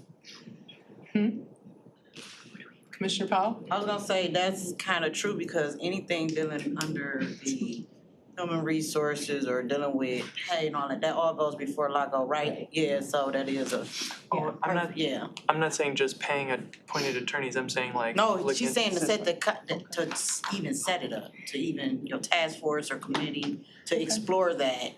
Right. Because if anything of that nature come before, it's gonna go to LAGO first, then it comes to finance. Right. I mean, that's our system, is our committee system, and the courts actually are under LAGO compared to finance. So. The only departments that finance is really responsible for are the finance departments and IT. That's who comes to our committee as the parent committee. Everybody else has public health and safety, EDI, or LAGO. Okay. Are you happy now, Commissioner? Yes, thank you, Glenn, for telling me. I'm sorry, Chair. Easy. Appreciate you. Start a bonfire. Okay. I got nothing else to do today. Sorry to keep the meeting. All right, do we, nobody else has any other comments? Let's prompt the vote. She's pissed. So cool. Yeah, let's get it started. You have 7 yeas, 0 nays. Thank you very much. Okay, motion carries. Next up, item 8C, acceptance from the Michigan State Police for the fiscal year 2024 Oakland County Narcotics Enforcement Team Burn Grant. Moved by Commissioner Whiteberg, supported by Commissioner Smith Charles. Good morning. Good afternoon. So this is our annual acceptance for the net grant. It's $195,372 this year. It continues one position in the prosecuting attorney's office, or one full-time, and then in our office it continues 2 full-time and 1 PT&E position. Anybody have any comments or questions? Meet on that. Probably because she waited so long, we have no questions, right? That's the way it goes. Seeing none. If she was gone, we'd have I questions. was just gonna comment that the sheriff's office is remarkable at getting grants. I just wanna commend you. Airport. It's because they have Gaia. It's Gaia. Yeah, I Well- mean, just generally speaking. Yeah, they stole the her. amount of stuff you come through with grants and funding is, I wish we had Gaia for like every department or every. They stole- I'm gonna they stole her. defer because I They did stole her from used to us. work in management budget. Right, was they the- stole her. Oh, I was the okay. grant administrator at one point, but I also have somebody else on my team who oversees all the grants she actually took my spot in fiscal services and then came over, followed me to the sheriff's office. She's the true mastermind behind all of these. So she has a whole team that she supervises, does all of the contracts, so the WellPath contract, the Aramark contract, so all of the contracts and all of the grants. So she single-handedly, and we would love to get her some help, but she's amazing. So she is she's the key person to when we had the uniform grant guidance changes, I wanna say 5 to 7 years ago in the federal government, it was a complete overhaul. She's the key person on that too, so that I'm very, very lucky to have her on my team. So thank you for that recognition. She's amazing. It is Katie. What's her name? Katie West. Okay. Oh, yeah. Good. So you probably see her name on things, and yeah, she's amazing, so. Okay. Yeah, I think she's been to a meeting. I'm not sure. I don't have a face with her name, so. Okay, anybody have any questions? If not, let's prompt the vote.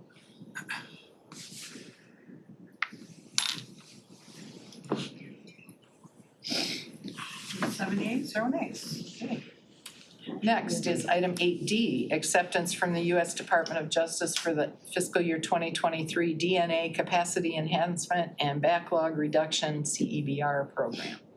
Moved by Commissioner Rahman, supported by Commissioner Smith Charles. This is our annual CBER grant acceptance in the amount of $432,347 this year.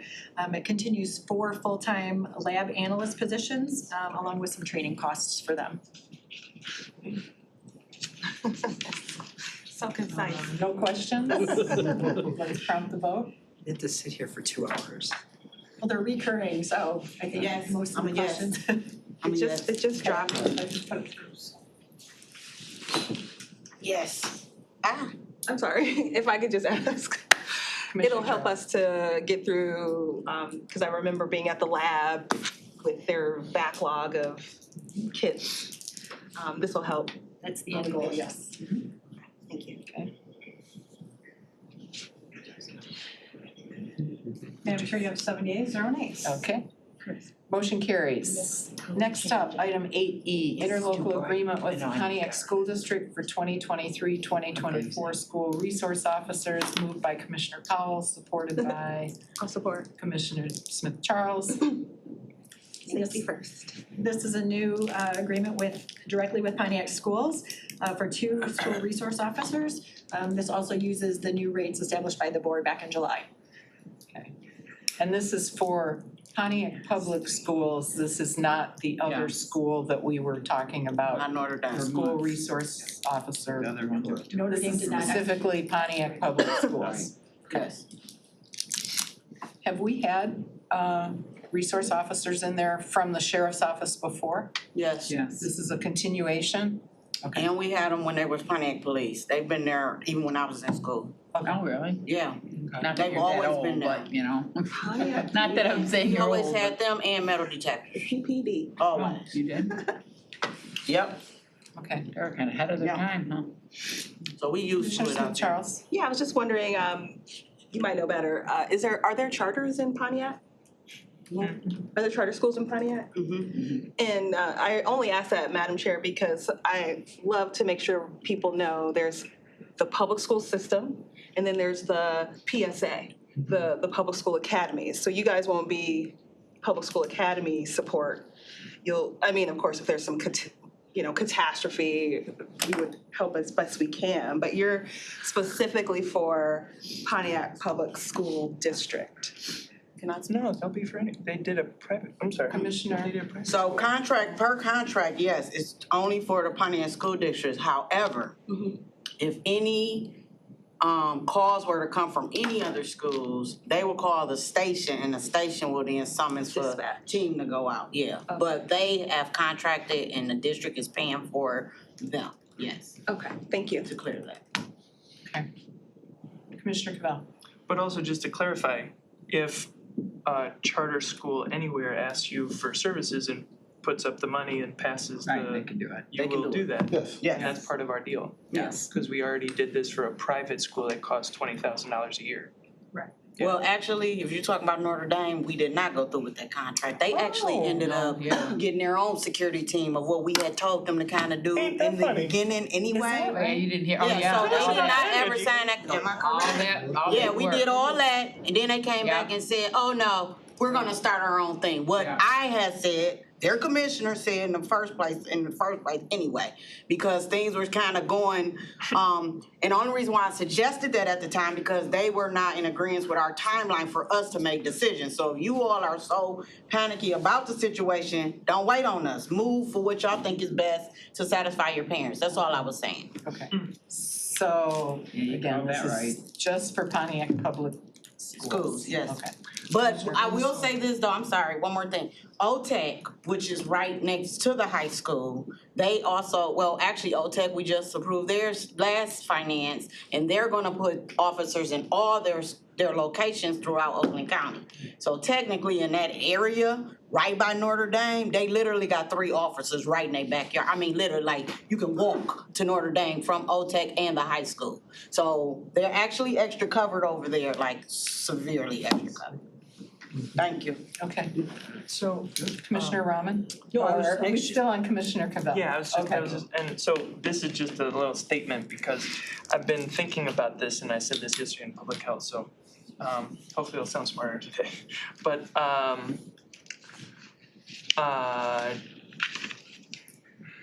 this doesn't feel like, right, this does very much feel like a Band-Aid, and it's not any one person's fault. It's that we live in like a society rooted and focused on fear first and love somewhere else. And so this is just like part of our decline. And so the best choice that, not just this, but OTEC or anywhere, Somerset, the best choice all of these people and us, because we're all gonna vote yes on it, including me, feel we have is to just kind of keep supporting this, because Pontiac didn't ask and other schools don't ask for $350,000 in counseling support, 350 or 343 is what their contract is, in restorative justice coordinators or basic needs funds for their kids or families or after-school program, right? They don't ask for that. They ask for cops with guns in schools. And it's not gonna end good. And but it's like when, like what do you do with like a terminal patient, right? You just give them morphine so they feel a little more comforted. So this feels like that to me. But again, we can't expect Pontiac School Board or Pontiac residents or Oakland County residents to see beyond what is their lived experience and fear. So, we're in this vicious cycle. I wish we just lived in a world where this didn't have to feel like the answer, but because it does, it is. So. Thank you, Commissioner.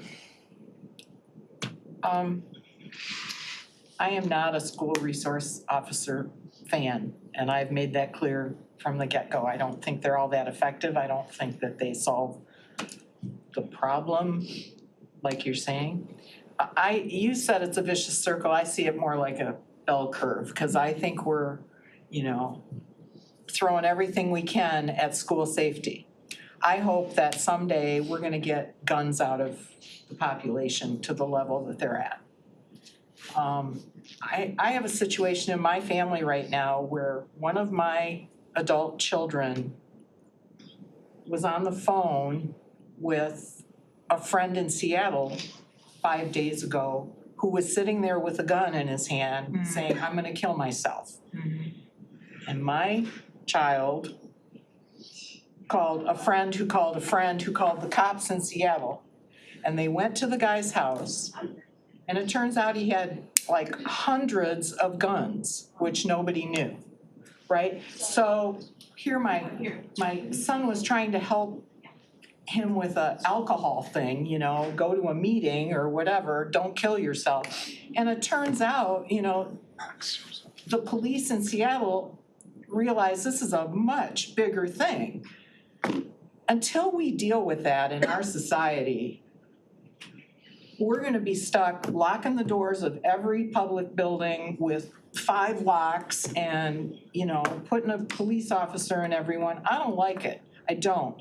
When they started to pump that military hardware into communities in the early 2000s, and we got these big SWAT trucks and armored personnel carriers, and they started weaving through our little communities and our parades, that bothered me. Because I thought, this is what the third world does. We don't have military weapons in our city parades, but now we do.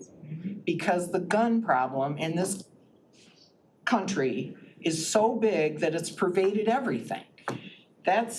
Since I'm the chair, I get to say what I want, I guess, but I think that's where it comes from. And I'm gonna support this like you do, but there's a lot of issues with school resource officers. How do we decide whether it's gonna be men or women? How do we train them? How do we decide they're gonna be at the high school and not the middle school? The whole Oxford situation. I've never heard a complete story that has made me comfortable with the school resource officer in that situation, right? Not that they didn't respond properly and so on, but to me, what happened before that situation should have involved the resource officer in a much bigger way. That's not spelled out anywhere. And we have schools all over, not only Oakland County, but Michigan, the United States, where we're putting police officers in there. And I think somebody said it, we're gonna see problems with that too, where you have not necessarily a well-trained person or, a person, whatever. The sheriffs, you guys do a lot with training. I think if there's an organization that's gonna do this right, it's gonna be you. I just wish we didn't have to do it. in such big numbers and in, we have little kids doing shooter drills in kindergarten. That's messing with their heads. You can't tell me it's not, right? So I agree with you, Commissioner Cavell. You and I have had these conversations. I am also a bleeding heart liberal who really doesn't like the guns in our society. So I get to vent, I guess. Commissioner Powell. As the little girl, and I said this yesterday, and let me say this, I do agree with both of you all. It is something that does need to be looked at and reevaluated and stuff like that, but in my junior high and my high school years of seeing a police officer in our school and coming from a community of crime, we felt safe when we see the presence, right? And what I can say is at least from Pontiac Police Department and now to the sheriffs, the SROs that has been placed are SROs who genuinely care about students and want to deter the pipeline to prison. And however they can do that, dealing with the individual student and their families, that is what I've seen from the officers that has been working in the Pontiac School District. I cannot speak for every other district.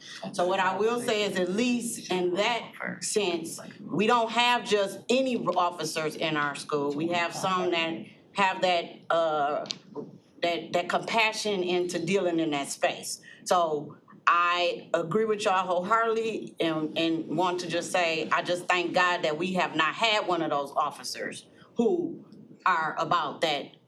We haven't had that. So from this little girl who's seen it from, matter of fact, actually elementary, because it started with the DARE program when I was in the 4th and 5th. They would come once a month. Then middle school, we would see them every day, all day. And then high school, same thing. But I get it. I understand everybody's sentiments in that situation. But when you living in it, it's a different feeling. And for me to go to school and at least see that that officer is there and I'm somewhat safe, because they can't save all of us, but when that presence would hit the floor, everybody follow rules. And it helped us to have peaceful days at school. So I'm gonna leave that there, but I wholeheartedly agree with my colleagues. Yes, the therapy needs to be back in the schools. Social workers need to be back in there, because also when I was there, we had all of that to help with that space. Half of them services been eliminated, and it's all about funding, find the money. Well, we need to find it to put those mental health services and help in every other layer of what y'all talking about. We need to get back to that, because when we took it out, that's what had an impact on our schools. So that's my spiel, and I just want to thank you all too for your comments. Thank you, Commissioner. Commissioner Rahman. I just wanted to go back quickly to what Commissioner Paula was mentioning about Notre Dame. So thank you for letting us know. I actually didn't know. Maybe, I don't know if other people knew about Notre Dame. We talked about it in our caucus. Because I know we were back and forth, I feel like all summer long, fall hit, we put so much time and energy, approved it. I thought everybody was happy, so this is the first Well, let me I've heard. say, No, and I appreciate. No, I'm gonna tell you how we found out. And I appreciate you telling me, because now maybe it's a learning point for us. So for us putting new folks in Pontiac, I'm all for it. But I just want to make sure that if there was something that was a deal breaker, other than the timetable, if we did something wrong or there was something that didn't work, I just want to make sure that we don't replicate that problem or that issue in another Pontiac school or anywhere else for that matter. No, and just so you know, Commissioner Round, I found out from a newspaper article. Oh, so you guys were That talking they about never it in even, the caucus a month principal ago. never, and let me say this, we were not disrespectful to the principal. Patty stayed in contact, and she even called the question. I think, if I'm not mistaken, when Patty called me to let me know, we sent the question back to the principal, like, why didn't you inform us that y'all was moving in another direction? I think a pin dropped. That's weird. We haven't heard anything back, if I'm not caucus, we mistaken, found out but a if month so, ago. Patty, please clear that Even for the Hubert commissioner. forgot to make that But that's how I found out. Because we were back and forth for months Yes. on that thing. We spent a lot of time on Maybe, because we talked about it a month ago. So just to circle back quickly, was there guys anything in knew? particular that was the deal breaker, or was it strictly money and time frame? I will have to go to the sheriff to see if they had any updates, Childs, cause I don't know outside of them too. Yeah. Did they say anything? In speaking with the principal or superintendent, there were some concerns about the insurance part of the contract. Yes. And then they got it. So is that something we need to investigate before rolling out to Pontiac? I mean, is there a bigger? No, Pontiac signed off with no colors or questions asked. Yeah. I think the other ones. Well, let me say this, Pontiac did send back some concerns, but after their board reviewed things, they told their lawyer to withdraw those and submit the contract as is. That's what their board decided. And typically, we try to work all that out before we bring it to the board. But Absolutely. that one was a unique one where the board kind of took it over and then approved it before the entity got to review it. So once they reviewed it after the board approved it, then they decided not to execute it, so. Well, because they were pushing us. So, but in this instance, it's all, it was all worked out with Pontiac before it came to the Before us. board. Here. Yeah, they're aware of what's in here, they've seen it, and they're ready to go, so. Okay, thank you. To do the final say. Okay.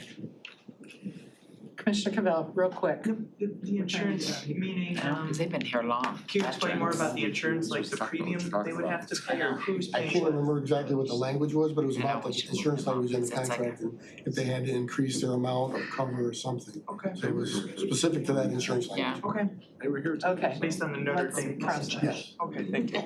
we're prompting the vote. Okay. Were they already there? Oh, they just got it. Thank you for indulging my rant. I just felt like I had to get that out. Yes, you had to. That's your baby city too. She's saying that, meanwhile, I'm going to target practice. All right. Excellent. All right, that's I'm it just for kidding. public health and safety. Thanks very much. multi-base. Next up is our last item. They practice. You are so Japanese patient. multi-base for their Economic training Development they and have to do every so Infrastructure many Committee months. recommendations, item A, fiscal year From the house. 2024 I County see. Veteran Service Fund Grant Acceptance. This is the, We're moving it. Moved by Commissioner Smith-Charles, supported by Commissioner Rahman. Okay. The floor is yours. this is the Michigan Veteran Affairs Agency's county grant. And it's $519, and it helps us support the activities that help veterans get connected to their benefits. I'm sorry you had to wait so long. My only question What or I'd like to comment, say. and I don't know if this is higher than us, but so something like veterans, I think, is relatively non-controversial. Is there a way that we can put these type of topics higher on the agenda? I feel really bad. I know, they were here a long appreciate- time. I appreciate you sitting through Yeah. both of these meetings all day for 5 minutes. Yeah. But is there a way, and I don't know if this is a Patty question? I mean, this doesn't We spark. could, we this probably doesn't should have spark- amended the agenda We in can the amend the beginning. agenda. Did the approval of the Yeah. agenda. You could say this thing goes Okay. first. We then probably we'll should have all thought say about yes. that. So apologies for not having done it, but at least it'll be on my radar moving Yeah, forward. we could have. So we don't leave you here all day like this. Right. Well, we did get twice as much money as we did last year, so. That's good. That's good. That was it. Questions? You had a question? No, that was it. Commissioner Cavell, did you have a question? Yeah, because of the increased funding, and Garth, I know you know where this is going. How about the transportation stuff? You said, it says in here, enhanced transportation services. What does that mean?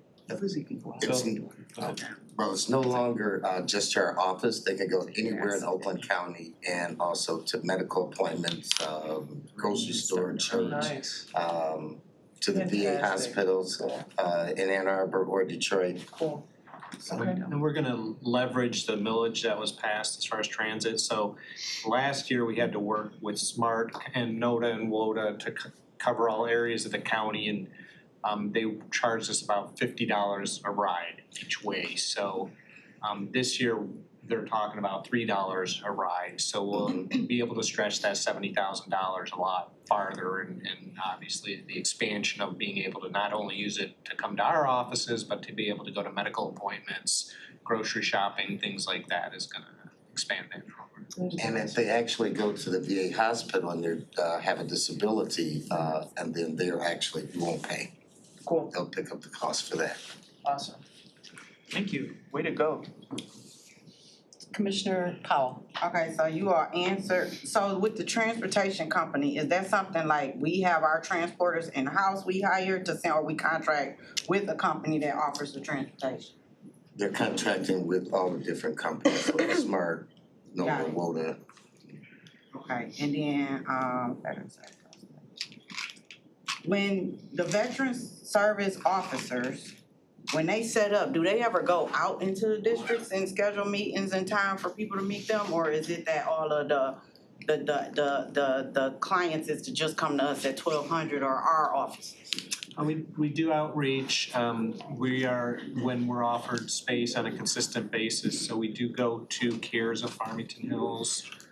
We've gone to the Holly Area Veterans Resource Center. We do the Veterans Resource Fairs throughout the community to try and connect them. So if it's requested, you will go though, right? Correct. If there's a community, and what we found with that is that in order to make it worthwhile, is that we need to have a consistent location where people know, like the first Tuesday of every month, Veteran Services is gonna be at American Legion in Pontiac or something like that. So we're always willing to do that. We go out also to all the veterans treatment courts throughout the county to have a liaison assigned to each one of those courts. Has it ever been a thought to probably contract with city halls throughout the communities to set up a location there with the city halls? And the only reason why I'm saying that, cause I know at least with Pontiac, that would be something I probably could work out. Be it if you ever feel a need to have such a thing in the city of Pontiac. Yeah, I mean, we feel since we have a location here in Pontiac that we've got, hopefully Pontiac covered. I'm talking about in the city. In the They don't city. let me say this, over the years, the morale with the office don't help our city. So technically, they've been asking if somebody will come to them. They don't wanna come to our office. I mean, if they're willing to provide it, don't have to go to American Legion or VFW Post or anything like that. No, I know y'all been doing that, but I'm just telling you, Garth, that, what I've been experiencing and hearing is that's the morale of the story with our city. Now, is it something that, of course, since leadership has changed over the years, I've seen change. I've seen more outreach in both ways, right? But I'm just telling you, I have a community that they don't care to come out here because they say it's not welcoming out here for them. And then when they do come to our office and they don't get the help or the services that we've been advertising that we have. Now, this has not been nothing recent, but this has just been past conversations that I've been hearing. So one thing that I was big on and I worked on when I even started running in 19 to 18 is that we take the resources to them. So we meet them where they need to be met.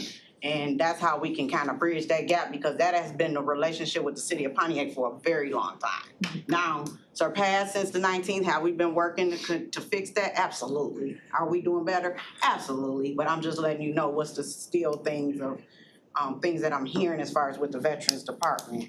And then the last thing. Let me just say one more thing with Pontiac. We also, I forgot to mention this, but we are going out to the Pontiac Vet Center once a month, which is the Lexus building across from St. Joseph's Hospital. Okay. So we do have a service officer going out there once a month. Okay, So we well, do have- I'm gonna put this on your radar now. I'm probably already gonna proactively contact you to see if you can have and work with the mayor's office to get y'all some designated space and time so we can kind of diffuse that rumor. And now that y'all at City Hall, y'all right in the city now. So I'll be in contact with you all to kind of get that worked out.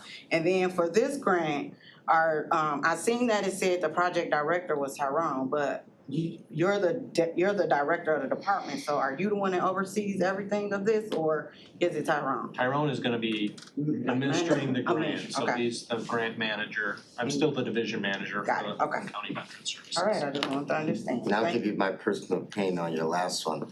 The problem is that we only have so many certified benefits counselors, and we already booked out like 5 or 6 weeks, so you can't even get an appointment until 5 or 6 weeks from now.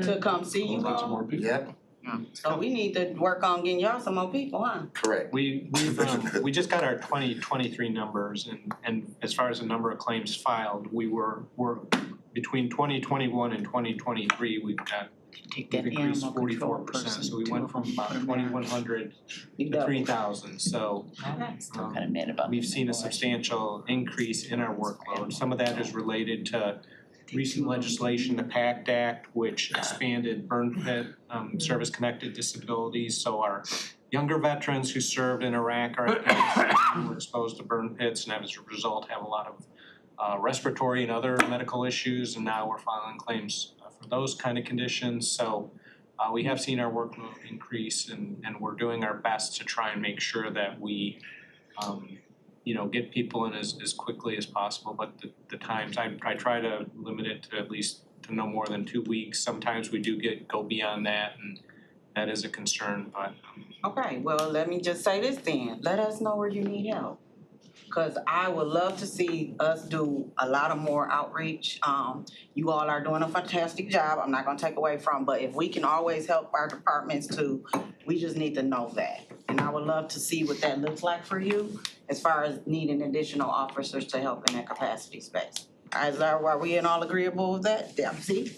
So just let us know, Barb, so we can get you some more help in your department. Because you lost complete control of this meeting. Okay, thank you. Oh, I'm sorry, thank you. It's okay.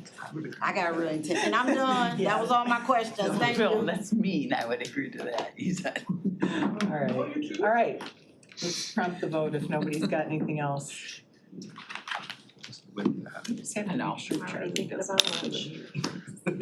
Hey.